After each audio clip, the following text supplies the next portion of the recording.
Sini dong pengantin muda.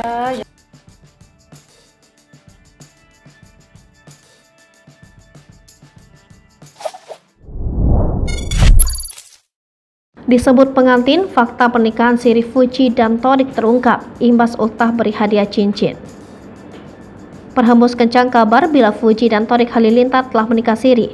Berita tersebut tersebar lantaran Thorik memberikan Fuji cincin saat ulang tahun kekasihnya itu. Tak hanya itu, Krisdayanti juga terlihat memanggil Fuji dengan sebutan pengantin.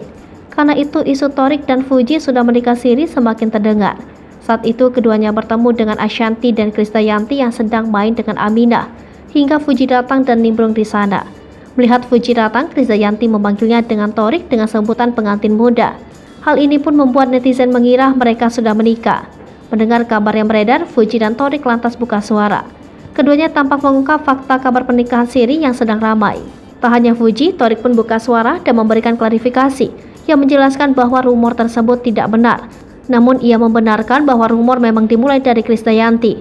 Alasan Krisdayanti memanggil mereka pengantin muda pun karena hadiah cincin yang diberikan oleh Thorik ke Fuji. Sementara itu, pemberian cincin dari Thorik dengan tujuan mengikat Fuji, Kade dan Ashanti sendiri hanya membuat candaan mengenai pernikahan dan pengantin. Ketika ditanya cincinnya seperti apa, sayangnya Fuji tidak mengenakannya. Alasannya pun karena ukuran cincin dari Thorik ke Fuji ternyata lebih besar.